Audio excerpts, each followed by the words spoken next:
What's going on, everyone? Back with another episode of Sit Down here. I'm your host, Ernest, and we got Jordan. And today's guest, we have former first round pick and current XFL head coach, Anthony Becht. Welcome to the show, man. I appreciate it, Ernest. It's great to see you guys. Always good to see you guys again. Really, really cool that you guys got this podcast too, man. It's still kicking, and you guys are working your craft, man. That's what it's all about. Yes, sir. Slow grind. Definitely appreciate it. Thank you. You got it. Perfect. Hey, so let's get right into it. I know this is definitely one that me and Ern have been trying to get on for a long time, so definitely appreciate you having you hopping on. So let's just get it started for you. Obviously, made it to the NFL, current XFL coach, but let's just start in the beginning of your journey. Was football always your first love, and was that always your end goal, or how did you get started with football? No, it actually wasn't. I played multiple sports growing up, but baseball was my best sport till about I got to high school. I was always a good football player. I was a running back in grade school, and I was really good at it. And I played basketball as well for my grade school. And then once I got to high school, I kind of hit a growth spurt and teared back from playing baseball, and it was really just hoops and football. And football was like going to high school was what I really wanted to do, but I wasn't getting the love maybe that I thought. I was a really good running back, and when I got to high school, I found out that there was like 4 other good running backs in the area that came in that I didn't know about. As a matter of fact, one of the kids was actually practicing for 2 weeks with the varsity team before I got to school. So, I didn't play. I didn't get any snaps freshman year of high school, but I changed over to receiver. I worked really hard at it with a coach there that was actually my 6th grade coach when I was younger, and we just worked it, and we just kind of stayed the course. I played hoops as well, and then after my freshman year, I didn't play any games, unfortunately, and then my sophomore year, I bumped up to JV. I didn't start. I was a backup. I played mop-up time as a wide receiver. I got in a couple games, but then that's when I really hit a growth spurt. I went from 6 foot to almost 6'5" in a summer and a half. And my junior year, I came out, and the problem was I was really tall, but I didn't gain a pound, guys. I was 170 pounds, dripping wet. My junior year, I was tall though. I was really tall. But the problem was when I got bumped up to varsity, there was a senior tight end there because they had moved me to tight end. Yeah. And the first scrimmage we had, he broke his leg. And I got in that scrimmage. I caught 6 balls. Wow. And from there, man, sky was the limit. I became the starting tight end. I played receiver too.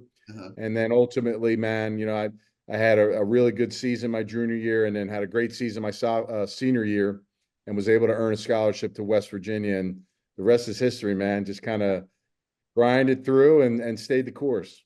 That's what's up, man. That's what's up. That's a great high school story. You stepping up when you didn't think when your time was called. You stepped up, answered the bell. So then, you still talk about you got committed to West Virginia. Talk about how that recruitment process went for you and how you landed on West Virginia. Well, that was the only school that offered me a scholarship, Ernest. Wow.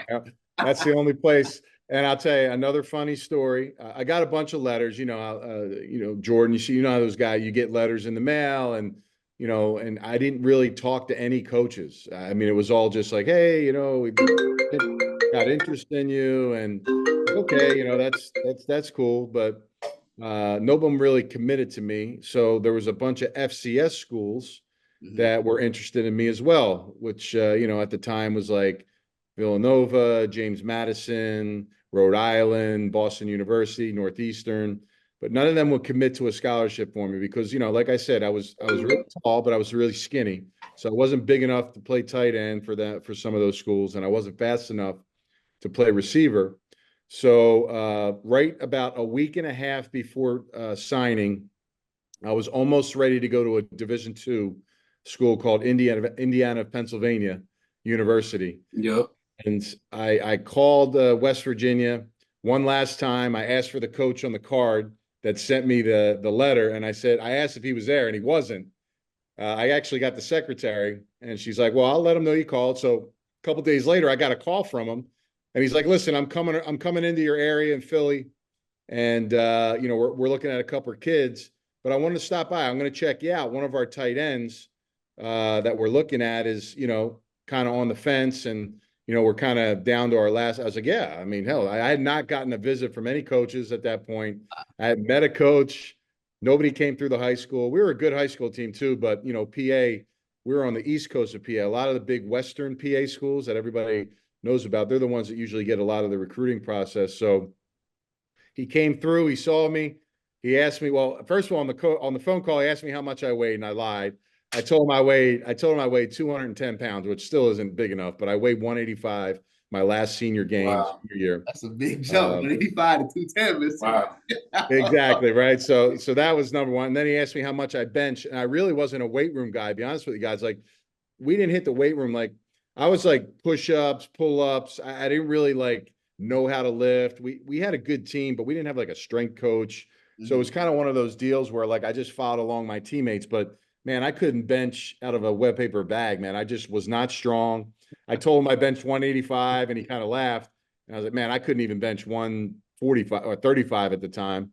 Wow. And then so he came through, he saw me, he's like, listen, man, you got good height, whatever. He's like, how about you come up for a visit? And this is like the week before signing. I was like, wow, yeah, absolutely. I'm definitely going up. So went up for the visit, sat down with the head coach. Make a long story short, Coach Don Nealon was the head coach at the time.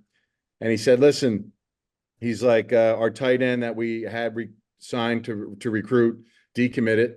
And, we think that, you'd be a great option for us. He's like, I can't make any promises to you. He's like, we think that by your junior and senior year, if you develop properly, because I was small, I wasn't the biggest guy. He's like, we can see you playing special teams and potentially at the end, maybe getting some reps at the tight end position, helping us. And I was like, man, are you offering me a scholarship? Yeah. So I got a scholarship, full ride, Division I, no expectations. The coach obviously had very low expectations, but I was kind of a project, right? I was a diamond in the rough kind of guy. And if I put the work in, I just needed an opportunity. And once I hit West Virginia, man, I got to structure, got to meals, lifting, a real program. My body took to the weights. I went from, when I checked in that summer, I was like 215. I ate a bunch of pizza, ice cream. Like, it was not, I was just trying to get heavy, man. But once I went to school and started lifting for the first time, with an organization that, looked out for you, I just totally put on a bunch of weight. I remember me and my roommate were like the two projects. He was a D end. He was a skinny guy, and I was the tight end. So every day there was a $5 pizza place next to our dorm. We would split a pizza every night before we went to bed, $2.50 a piece. And we just eat pizza. I was just trying to put weight on, man. Like, I didn't even know I was taking protein shakes, but my metabolism was crazy. Like, I just couldn't keep on the weight, but was able to put a base on. And a couple of years in, man, I was like 250, 255. And then I saw the field a lot earlier too. I played all 4 years. I split time my freshman and sophomore year. And then I was a starter my last 2 years. So just really took advantage of an opportunity.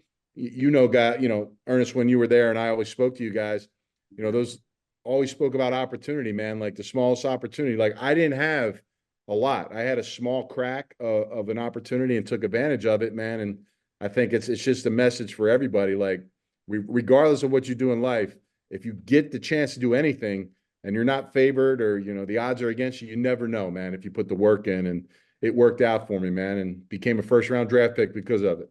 Right. No, I definitely love that, and definitely pushing through.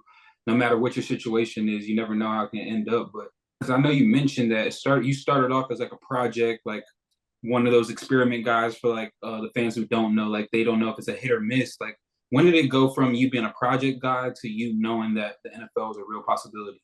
Yeah, I'd say after my junior year, I went to the bookstore and I bought some college magazines. And I saw my name, me and this other guy, his name was Bubba Franks out of Miami. We were the top 2 tight ends in the country coming into the season. So I started buying these magazines. I was like, oh man, I think I got a real shot here of actually like being a legit dude. So put a lot of work in, a lot of scouts came through that season. And, my body I was 265 pounds. I was muscular. I was strong. I was fast. I could block. I could catch.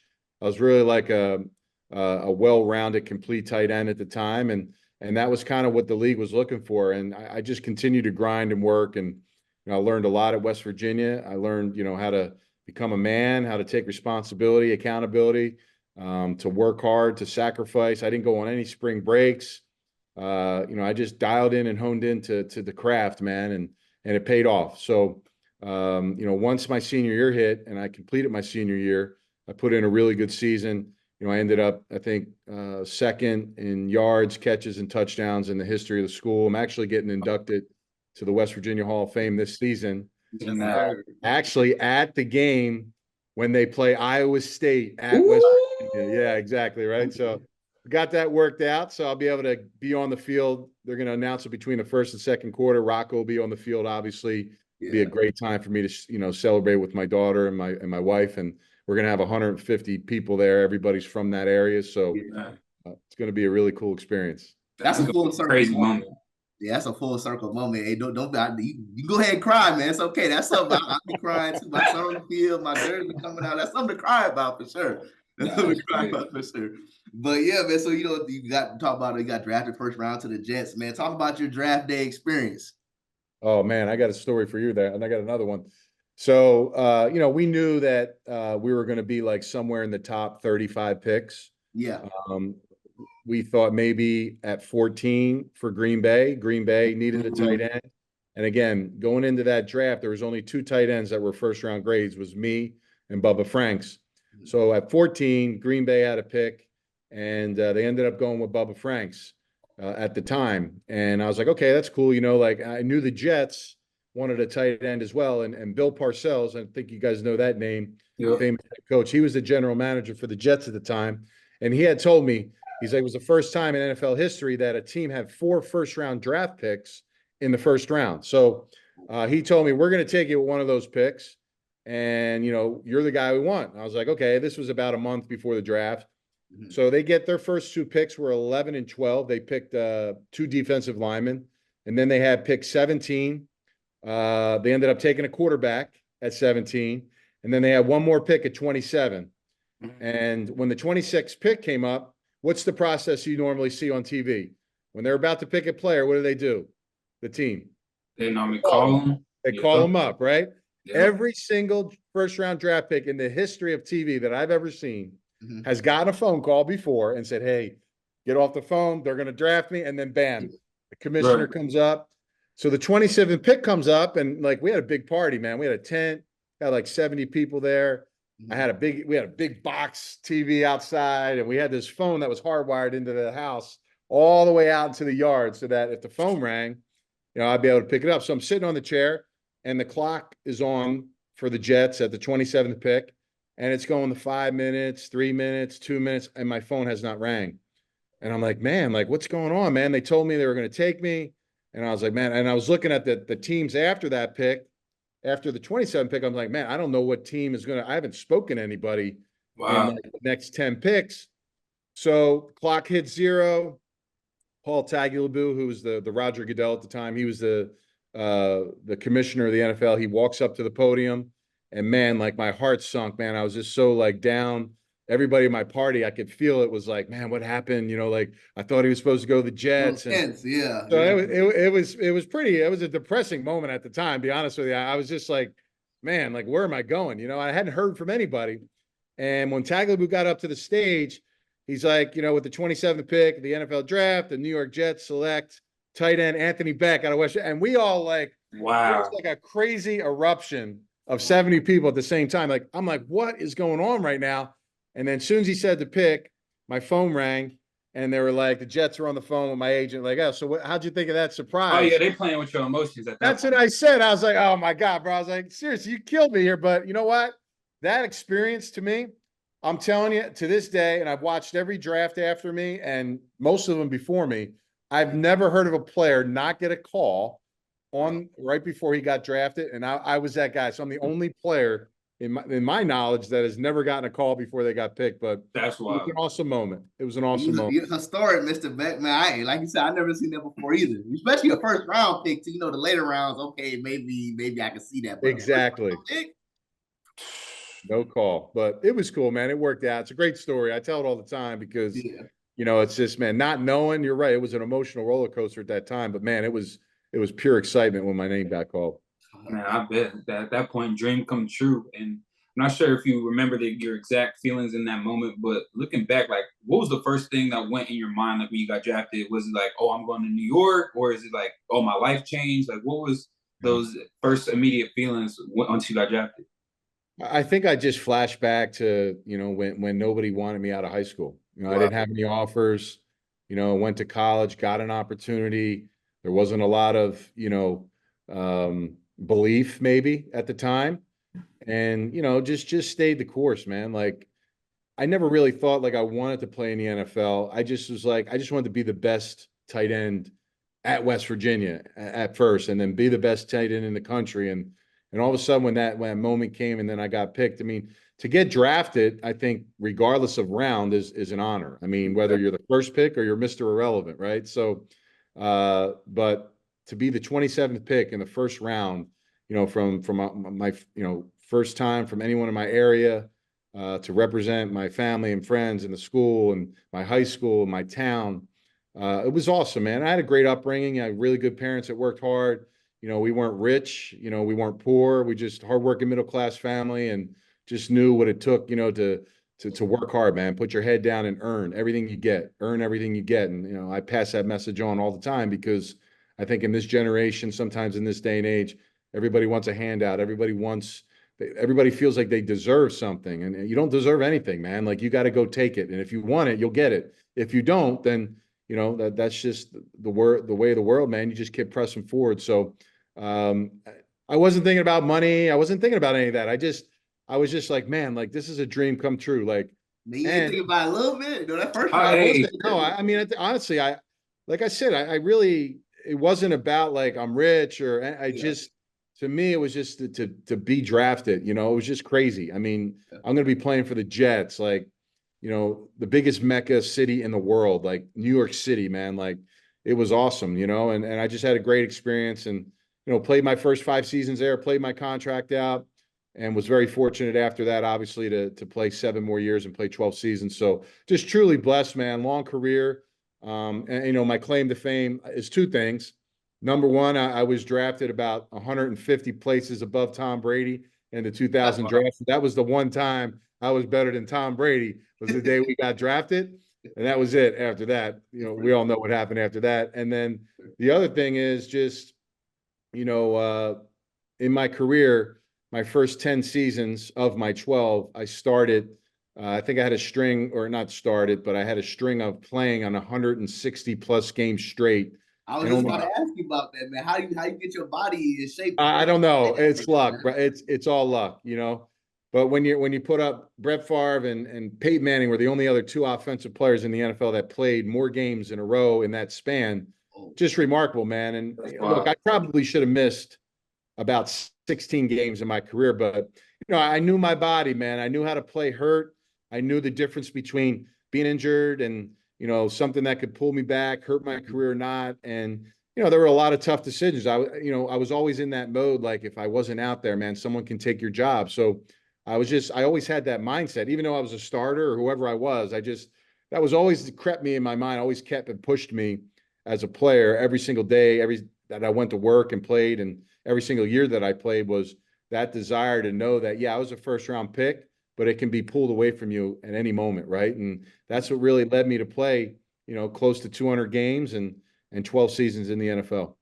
So I know you just kind of spoke on it a little bit. I want you to elaborate a little bit more, man. So, you stayed in the league for 12 years, man. So talk about like how you're able to do that. A lot of people, well, not a lot of people, but the few people that are fortunate to make it to the NFL, kind of the lifespan not that long.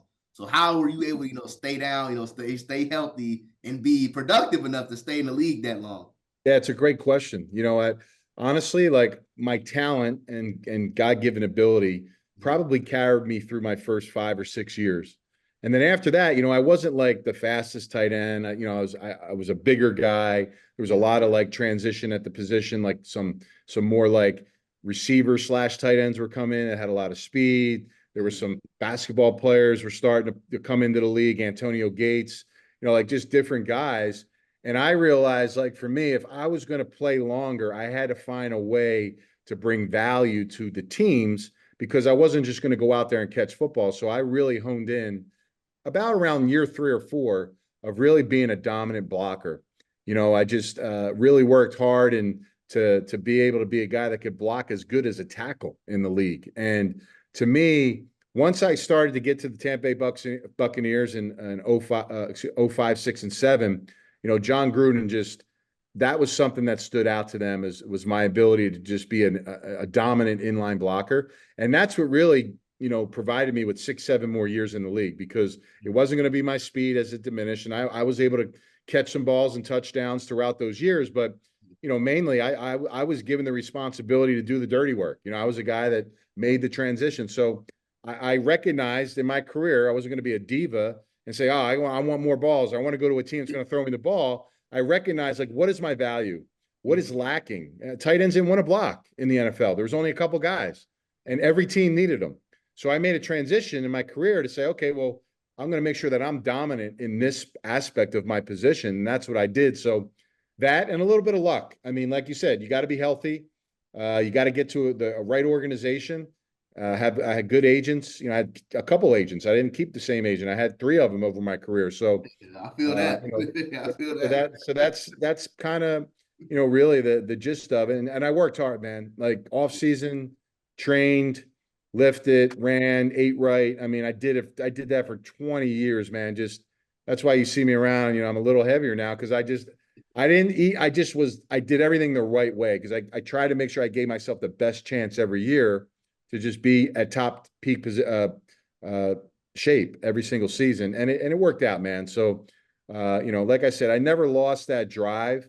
Once I made it, it didn't make me feel like that was it. Like I wanted more out of it and I wanted to play long and have a great career. And that's what happened. And on top of that, you played in an era where physicality on top of physicality, because not like in today's day, you can't really touch receivers like that, can't really touch the quarterbacks. You was playing in the era where the linebackers, safeties looking to take your heads off. So I know playing 12 years in the league must have at least 1 or 2 memorable hits that you took. What was your biggest hit that you took? Yeah, 2 hits. Number one, where it was my rookie year, we came to Tampa Bay and played the vaunted Buccaneers defense, and I ran a corner route, and of course, who's playing safety, waiting for me, John. Oh my God, John Lynch, right? John Lynch. Excuse me. John Lynch is sitting there, and I ran the corner route, and like the ball was thrown behind me, and I had to turn, and it totally exposed my ribs, and he hit me right in the kidneys, man. It took me a second to get up. I mean, it was like the hardest shot I had ever taken before, and he like beelined. He had a clear angle right at me, and the way like my body was and everything, man. I got back up and got back in the huddle, bud, but I felt like I was about to spit up blood at that point. But that was a really hard hit. And then another one was I was crossing the middle against the Ravens on a shallow cross route. And, obviously when you pass through middle linebackers that actually know what they're doing, they're not going to let you go untouched. So I'm running across the field thinking I'm just going to run a shallow cross and nobody's going to mess with me. And all of a sudden I kind of look back at the quarterback and Ray Lewis just knocks the crap out of me. And, it's kind of just one of those big shots. It didn't hurt, but it looked bad on film because he knocked me right off my feet. I just didn't know it was coming.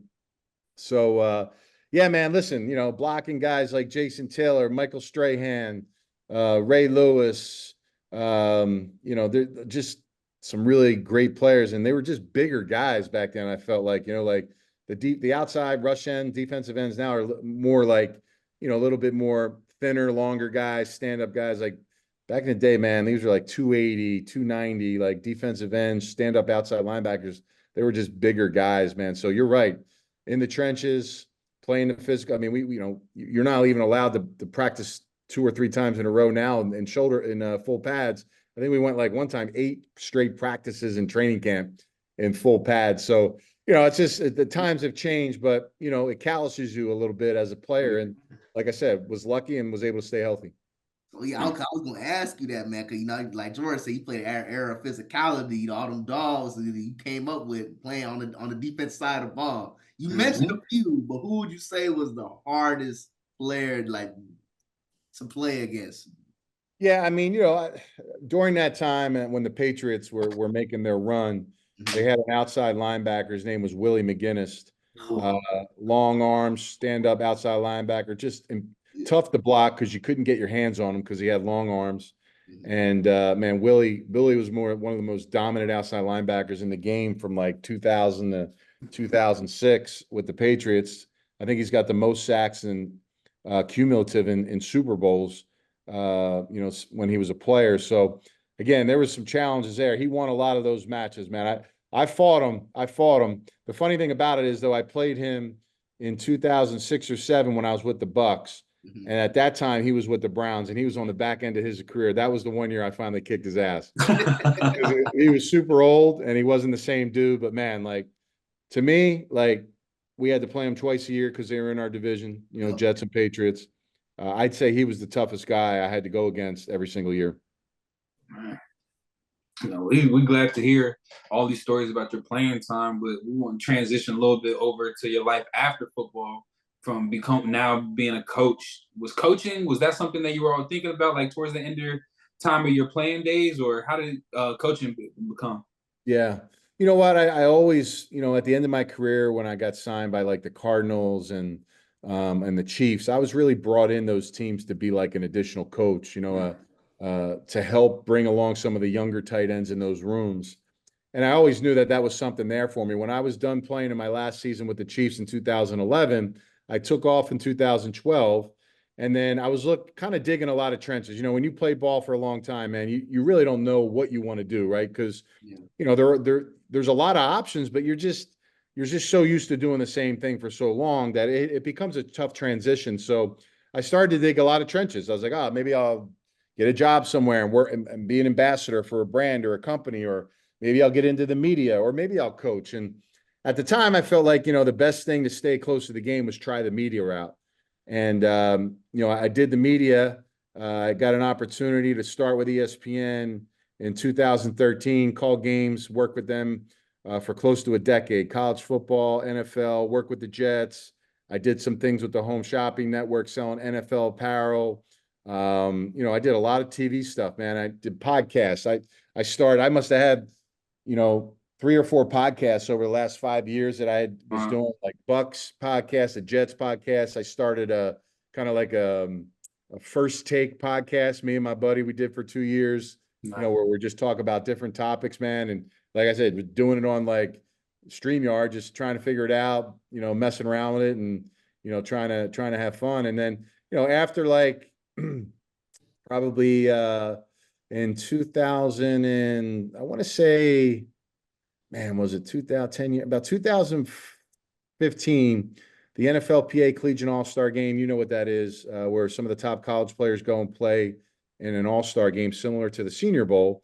They always brought in former players to be coaches for that 10-day span. So Mike Martz was the head coach of one of the teams, and they gave me a call and asked me if I wanted to coach tight ends. I was like, hell yeah, I'll do it. So I went out, ended up doing that for like 10 straight years. And in 2019, Mike Martz, who coached a long time in the NFL, was the Rams head coach, the Lions, greatest show on turf, offensive coordinator with the Rams back in the day with Kurt Warner. He coached in a spring league called the AAF, and the team was called the San Diego Fleet. So in 2019, hell, you guys were right around there in high school. I went out to California and coached with the San Diego Fleet. I coached tight ends, and that really got my juices churning. And it was a cyclical job. I went out for 4 months, tried it out, came home, and I loved it. And then the league shut down after week 9. They just closed it down. So we all got sent home. And, that's when ESPN and COVID hit. And ESPN was kind of like, man, we're going to cut back. We don't know if we're going to bring you back. Maybe we'll give you a couple games. And, obviously, Rocco was at Wiregrass at the time. He was a junior. I was like, you know what? I'm going to pass. I'm going to go take a year off, and I'm going to help Wiregrass do whatever. I just, I'll help Coach Canner, help the linemen, help the quarterback, help the receivers, whatever I could, man. Just be like a voice for Coach. And and just try to assist people, man. I just love helping players, and that kind of got my juices firing. And then that second year, when Rocco was a senior, that spring game prior to that, Coach Canner is like, hey, he was going to take over play calling, and we all know Canner, man. He's a defensive guy, and I think there's kind of I think everybody was like, you know what, man, we maybe, so Rocco's like, why don't you ask him, see, maybe you call the plays. I was like, I don't, he may not want that. So I talked to him. He's like, hell yeah. He's like, you want to call plays? Take it. So got my first opportunity to call plays that year, which was great. Had a blast, man, had fun. It was, it was a demanding year. I obviously we had a lot of good players, some good young players, pushed the bar. We had just good offensive linemen, some young receivers that needed to be pushed. And then there was Rocco, so just, it was a blessing for me to be around my son and his growth for 2 seasons, man. And just try to, help some of those young players just strive and do some great things, and try to give you guys, Ernest knows, like, some good talks and speeches throughout the season, man. Just give them some good lessons. And there from, like I said, then after that, the XFL kind of started in 2020, and I tried to get in that league, but I couldn't. So I was just like, whatever. And then that season ended, and then the league folded because of COVID. And then in 2022, in August, The Rock and Danny Garcia purchased the XFL for bankruptcy for $15 million. And I told my wife, and I wrote it down, I said, honey, I'm going to be a head coach for one of those teams when that league starts. Wow. And I just started, listen, my back's been against the wall at every level. We just talked about it, college, pros, whatever it may be, like I was like, I'm going to find a way. And I started reaching out to people. I came up with a plan, a vision, and lo and behold, man, I finally got the seat at the table to sit with one of the decision makers that was in New Jersey. And I went up there, we had coffee. We didn't know each other, but we knew each other. He was a former general manager in the league. We both knew who we were. And I think that coffee turned into a 4-hour meeting. Wow. And I just caught his attention. And then I was just patient. And then I got a call, and they say, hey, listen, we want ownership, who was Danny Garcia and The Rock. We want you to jump on a Zoom with them. We're pushing you to be one of our guys. I was like, wow, like, it's incredible, So got on a call with Danny Garcia, and she's like, listen, she's like, this isn't an interview. She's like, you're going to be one of our coaches. I just wanted to congratulate you. And I was just like, man, it was wow. Shocking. But it was like, I'm a head coach, right? So it's like, to get this opportunity, like, then that's where I started to, like, really dive into, like, perfecting that craft, find great people to be coaches with, have a great culture, find really good players. And, listen, it's taken off. 2 great seasons, 2 7-win seasons. We were able to take a step forward last year and get to the conference championship game. We fell short, but big picture, man, we improved.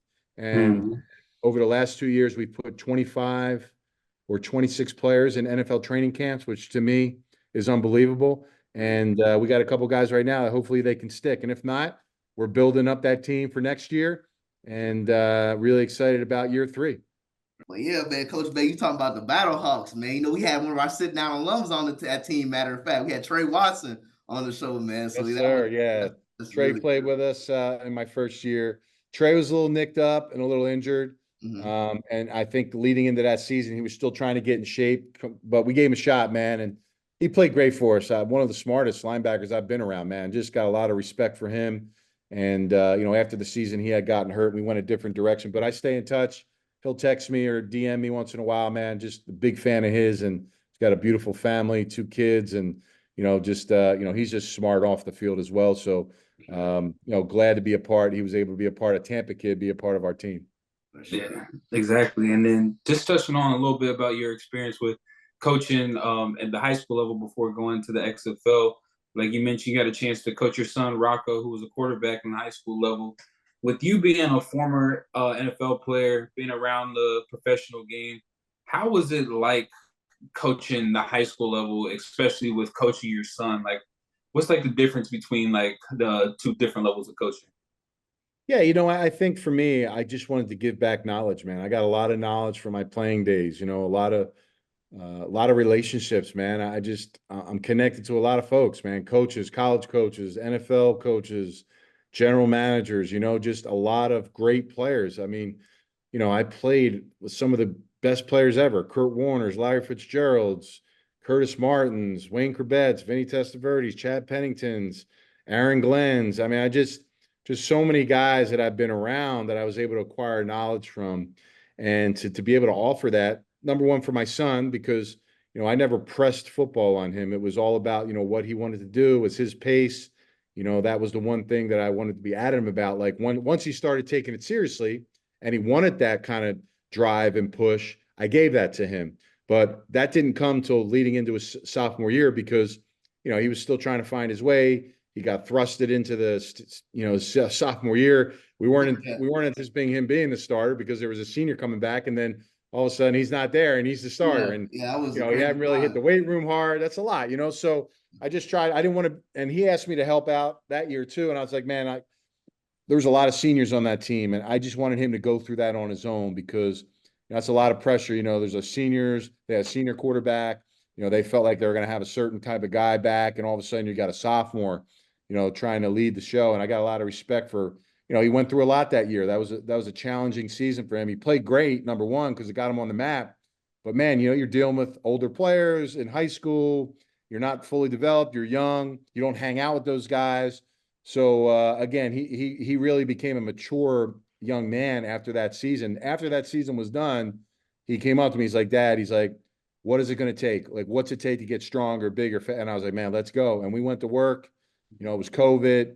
No weight rooms were open. We got the med balls out. We got, boxes. We just started going to work, man. And we just put our head down, and just a lot of days he wanted to quit, and he just pushed through, man. And, obviously you reap your benefits and those rewards, and he's been able to do that. But just some with the other players is too, like offensive linemen, some of the guys I got to work with and just help some of these guys. Some of these conversations, I pulled some of these players to the side and just had some talks. I mean, hell, Ernest, we had a talk, I believe, I remember you called me out one time. Definitely, I'll never forget that. Yeah, I mean, and it's all love, man, right? So, and when you guys are in high school, you don't know, like, I mean, you guys sometimes don't know how to get coached, or you don't know how to take coaching, and sometimes you got to just explain it and have those conversations, man, and get better from it, and and learn from it. So I think for me, just giving back, I just think high school kids are so pushed and swayed with outside noise and just people that don't know, and I knew how to help if they wanted it. If they took it, I was all into helping them, and a lot of guys took it, which was great. So like I said, even the parents, we all know how parents are at high schools, and with some of their sons, and try to give them guidance and help them make decisions, but ultimately they make their decisions. They're the ones. Just try to give them your opinion on what you think is the best path or route or things to do that go through those processes. So and I still try to do that. I see kids all the time, just want that information, and now I'm just it's just a bar higher now for me at the professional ranks, because I'm coaching guys that have already gone through college, and they're trying to get holes filled to make it to the league.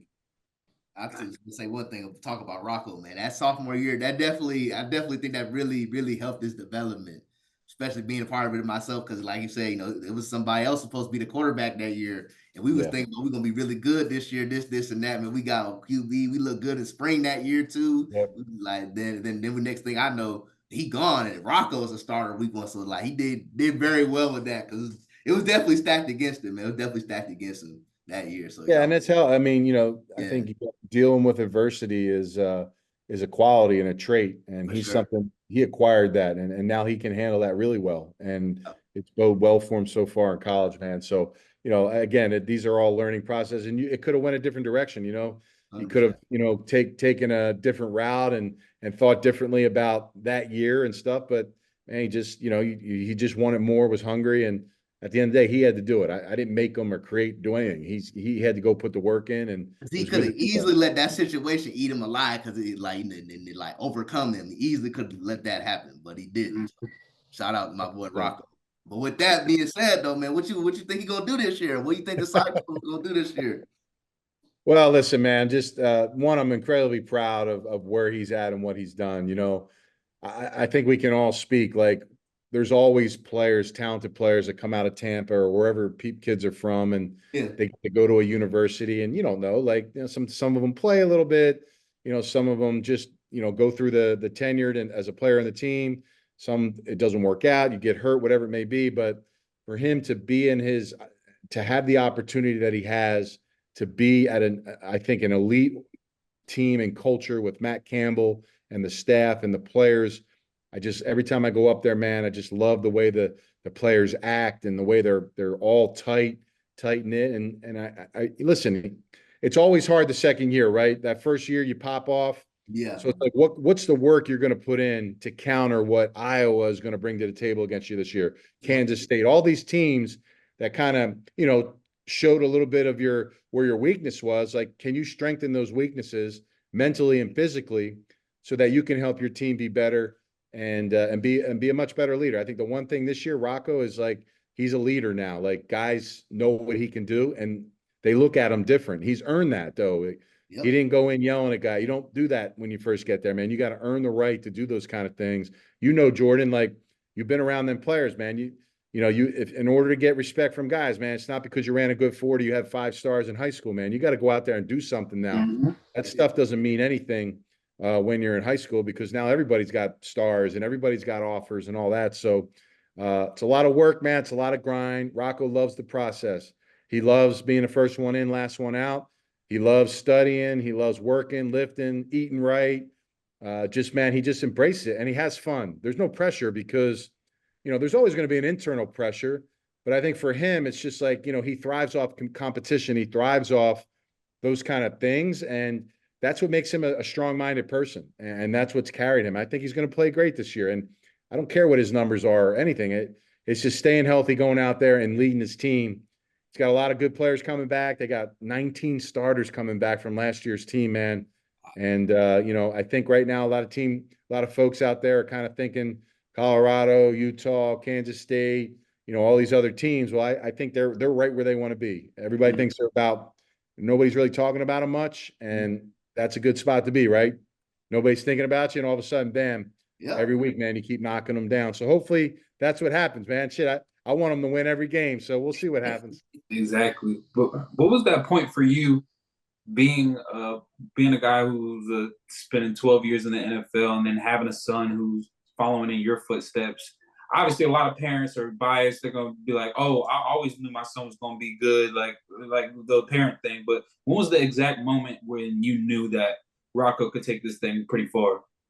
Leading into his junior year, when he worked after his sophomore year, and I saw what he did to transform his body, it wasn't easy. And he loved it. And I could just tell, like, now he just had to grow with the knowledge and the understanding and, you know, and compete, man. You got to compete every day. Like, even though you got the job, like, you always compete as if you don't. Like, the mentality, you know, just because you're the guy doesn't mean that's it. Like, there's a bigger piece out there to try to attack and achieve. And, you know, he achieved the starting role, but that was it. Like, you know, so just a hunger and a passion, man.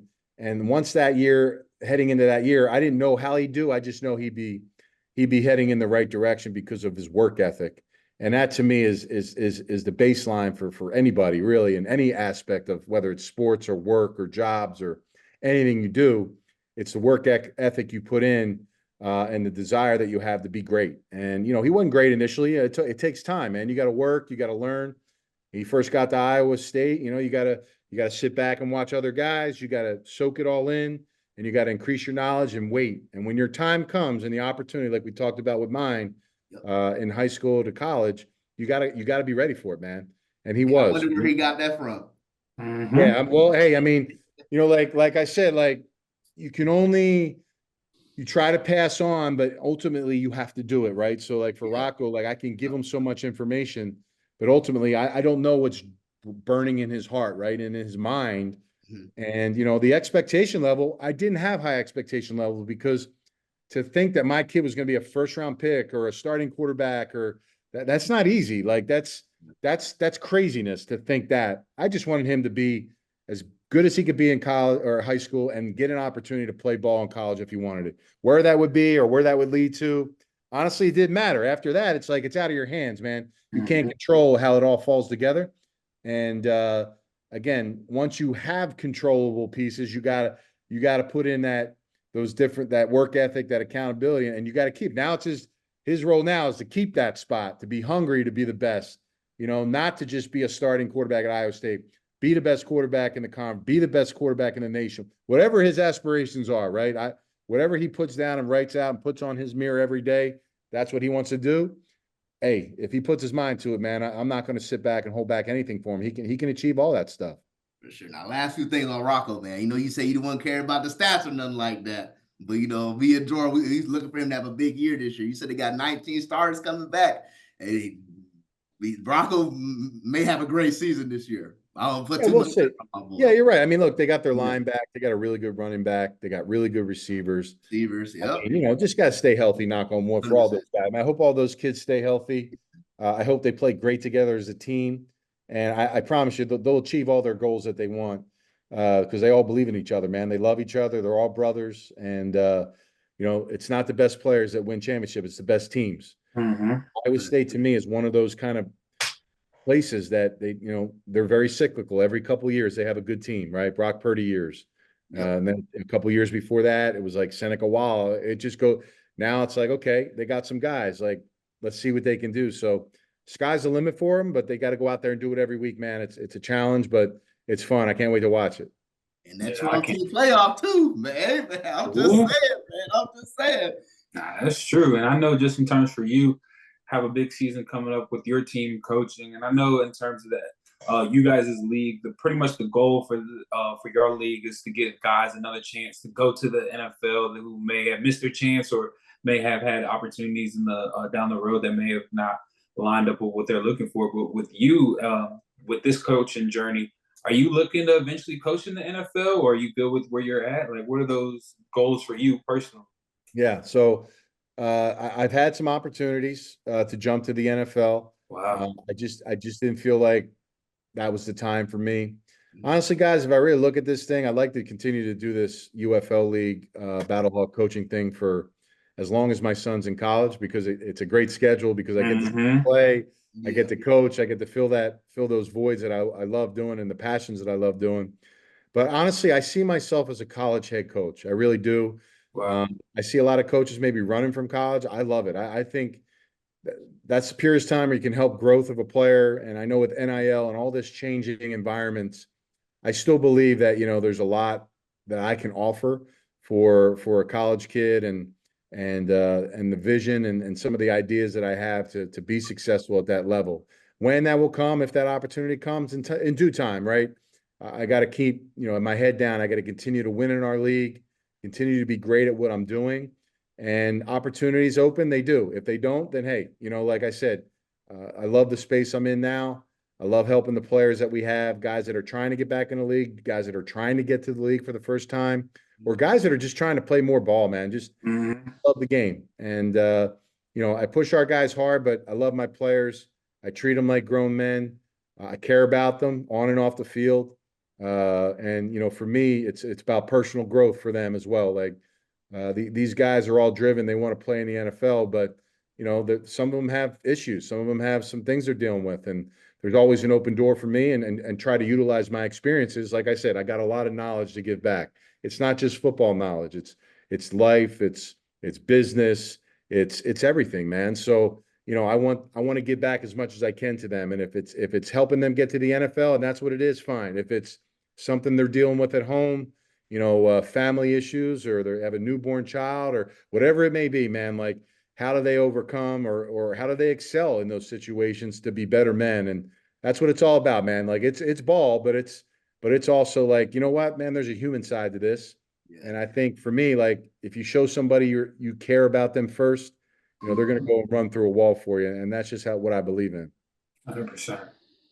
Now, I believe the opportunity is definitely around the corner for you, man. Definitely. Well, we'll jump on the next time we have a podcast. Maybe I'll be a head coach somewhere else. And then we're gonna love that. That'll be the next big one. Definitely gonna love that. Man. The last thing I want to get into with you, man. I see you gonna be the color commentary for your Jets, man. Let's talk about that. I am. You know what? I've always done some things for the Jets over the years. They've been a great organization for me. Some of their VPs and the president, they were all like interns when I was a rookie when I played Wow. there. Now they're all like That's right. running. Even Woody Johnson, the owner, his first year owning the team was my rookie year. Whoa. So I have a lot of like respect for what they've done for me on and off the field because I've been doing pre and post game with them. I've done some podcasts. They bring me back. And Marty Lyons has been doing the color for them for 20 plus years. And they made an internal decision that they were going to make a change. And they called me up and asked me if I was interested. And I said, well, I am. I said, but two things. I said, number one, I can't miss my son's games. That's vitally important. So I'm going to have to travel for wherever I am, and I'll meet you at the game. And they were okay with that. And obviously just the details of it and stuff like that. They kind of checked every box for me. So I was like, man, you know what? If I don't turn out being a great coach or I don't get an opportunity, I could call Jets games for 20 plus years like the last guy did, right? So I think it's great. It opens up new doors for me, right? I'm going to be at every game, 8 other stadiums around other people, other GMs, other coaches. Yeah. Again, it's a way to build upon what I'm still doing. So calling games, I've been doing that for over 10 years, guys, on TV too. So radio for me is a little easier to do. And I love the Jets. Been covering them, following them for 25 years, man. So just an honor to be asked to do that. And I can't wait. I booked I got 65 plus flights starting between Iowa State, Jets games, all the way to the end of the year. So I'm going to be busy, but it's going to be a good busy, man. It's stuff I love doing. And then the coaching starts up again. And matter of fact, I'm checking the wires every minute, every day here the next couple of days. Got released. Trying to find guys that are getting cut in the NFL that are looking for a home. Got you. Now that definitely sounds super exciting, and I know we definitely appreciate you hopping on, asking some questions. But before we go, we have a little segment called the little sit-down stumper. So we got a couple questions, hard questions, meant to be difficult, to be tough for you to answer, but we're just gonna get right into it. Let me get my chat GPT out just in case. None of them like that, but definitely something we might put you on the spot. Hey, everybody's using it. Why can't I? Right? Hey, shoot. Let's see. Starting off with our first tight ends for a fellow tight end. Gotta ask you. We got start, bench, and cut one. Okay. No disrespect to nobody, but it's just your personal preference. Start, bench, cut. We got Tony Gonzalez. We got Rob Gronkowski. And we got Antonio Gates. We need to start, bench, cut.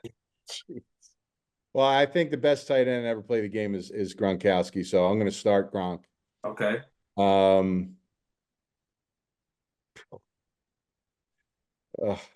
Oh man, I'm gonna bench Gates. Ooh. And I'm gonna cut Gonzalez. Again, I gotta give you an answer. So like I said, they're all Hall of Famers, right? But let's just talk about I think Gronk is the greatest tight end ever play the game. So you think Kelsey, by the time Kelsey done, he gonna catch him? Or statistically he will, but I think when you look at Gronk, he can block. Gronk really be blocking though. He was really. I mean, blocking. So touchdown machine too. He really is, and he's just a mismatch problem, and so are those other guys. They're all great, but there's always something for me about being a complete tight end, and I just feel like Gronk did everything great. Yeah. Ooh, and it's another one. Put you on the spot. We know everyone will be a blessing. But would you rather see your son, Rocco Becht, 3 different things? Which one would you rather see him accomplish? Next year, Rocco Becht go out and win a Heisman Trophy? Next year, Rocco Becht goes out and leads Iowa State to a national championship? Or next year, by the time Rocco's walking across that stage, if he decides to leave, he's the number 1 pick in the draft? As a parent. Pick one? Yep. As a parent, which one would you rather have your son? What, man? Honestly, I mean, if I had to pick one, I'd say win a national championship because, he'd be with his teammates. Mm-hmm. He'd be fighting for something that he's grinding and working for now. Mm-hmm. Awards are great. Hell, get a Heisman, that's awesome. But only one person gets a Heisman, man. Yep.